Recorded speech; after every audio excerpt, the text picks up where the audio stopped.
നമസ്കാരം, news prime മലയാളത്തിലേക്ക് സ്വാഗതം. ഏറെ പ്രതീക്ഷ അർപ്പിക്കപ്പെടുന്ന ഉത്തരേന്ത്യൻ സംസ്ഥാനങ്ങളിൽ കോൺഗ്രസിന് എടുത്തു പറയാവുന്നത് ഹിമാചൽ പ്രദേശും ഹരിയാനയും തന്നെയാണ്. നമുക്കറിയാം, ഹിമാചൽ പ്രദേശിൽ 4 ലോക്സഭാ സീറ്റുകളും ഹരിയാനയിൽ 10 ലോക്സഭാ സീറ്റുകളുമാണുള്ളത്. 2024 മഹാരാഷ്ട്രയോടൊപ്പം ഹരിയാന കൂടി നിയമസഭാ തെരഞ്ഞെടുപ്പിലേക്ക് പോവുകയാണ്. നമുക്കറിയാം, ദുഷ്യന്ത് ചൗട്ടാലയാണ് ഹരിയാനയിലെ ഉപമുഖ്യമന്ത്രി, മനോഹർ ലാൽ ഖട്ടറാണ് അവിടുത്തെ മുഖ്യമന്ത്രി. ഹരിയാനയിൽ 2014 BJP കിട്ടിയ ഭൂരിപക്ഷം 2019 ആവർത്തിക്കാൻ കഴിയാത്തത് മൂലം ദുഷ്യന്ത് ചൗട്ടാലയുടെ പാർട്ടിയെ കൂടി കൂട്ടുപിടിച്ചാണ് ഹരിയാനയിൽ കേവല ഭൂരിപക്ഷം തികച്ചത്. 90 അംഗ നിയമസഭാ സീറ്റുകളുള്ള ഹരിയാനയിൽ അങ്ങനെ BJP ഭരണം ഉറപ്പിക്കുകയായിരുന്നു. പക്ഷേ ഇക്കുറി ഹരിയാനയിൽ വലിയ മാറ്റങ്ങൾ ഉണ്ടാകും. കോൺഗ്രസിന് അധികാരം കിട്ടുന്ന രീതിയിലേക്ക് കാര്യങ്ങൾ മാറുമെന്ന് കോൺഗ്രസിൻ്റെ തന്നെ അധ്യക്ഷനായിട്ടുള്ള ഹരിയാനയുടെയൊക്കെ ചുമതല വഹിച്ചിട്ടുള്ള നേതാവായിട്ടുള്ള മനീഷ് തിവാരി പറഞ്ഞിട്ടുള്ളതാണ്.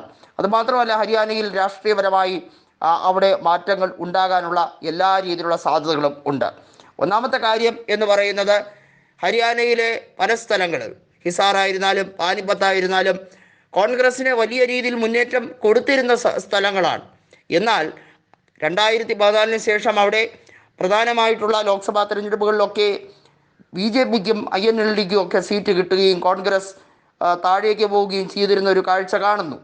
പക്ഷേ അവിടെ INLD തകർന്ന് ഒരു നാമാവശേഷമാകുന്ന രീതിയിലേക്ക് പോവുകയും പിന്നീട് ദുഷ്യന്ത് ചൗട്ടാല സ്വന്തമായി ഒരു പാർട്ടി രൂപീകരിക്കുകയും INLDയുമായി തെറ്റിപ്പിണങ്ങുകയും ഒക്കെ ചെയ്തത് നമ്മൾ രാഷ്ട്രീയപരമായി കണ്ട ഒരു കാര്യമാണ്.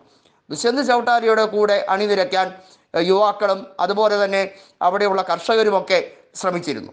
ജാട്ട് സമുദായം ഒന്നടങ്കം ചൗട്ടാലയുടെ കൂടെ നിൽക്കുന്ന ഒരു സാഹചര്യം കൂടി ഉണ്ടായപ്പോൾ BJPക്ക് അദ്ദേഹത്തിനെ വിശ്വാസത്തിലെടുക്കാൻ കഴിയുകയും കേവല ഭൂരിപക്ഷം തികയ്ക്കുകയും ചെയ്തതാണ് നമ്മൾ കണ്ടത്. പക്ഷേ പല കാര്യങ്ങളിലും വ്യത്യസ്ത അഭിപ്രായമുള്ള ദുഷ്യന്ത് ചൗട്ടാല മന്ത്രിസഭയെ തള്ളിയിടുമെന്ന ഭീഷണി പലപ്പോഴും നൽകിയിട്ടുള്ളതാണ്. അന്നൊക്കെ രാഷ്ട്രീയ സമന്വയത്തിന് വേണ്ടി BJP പല ഫോർമുലകളും വെച്ച് ദുഷ്യന്ത് ചൗട്ടാലയെ സമാധാനപരമായി തണുപ്പിക്കുന്ന രീതിയിൽ വലിയ രീതിയിലുള്ള ചില ചർച്ചകൾ നടത്തിയിരുന്നു.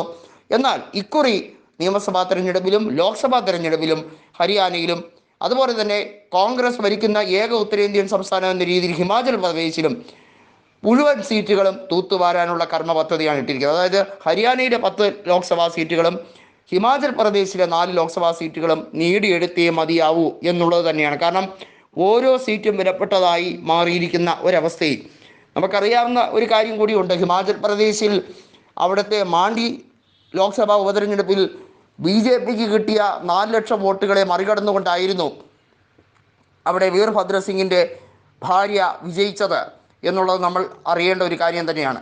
അതിനുശേഷം ഹിമാചൽ പ്രദേശിലെ നിയമസഭാ തെരഞ്ഞെടുപ്പ് വന്നപ്പോൾ അവിടെ കോൺഗ്രസ് 68ൽ 40 സീറ്റുകളും ജയിച്ചെടുത്തു എന്നുള്ളതും ചരിത്രപരമായിട്ടുള്ള കാര്യം തന്നെയാണ്.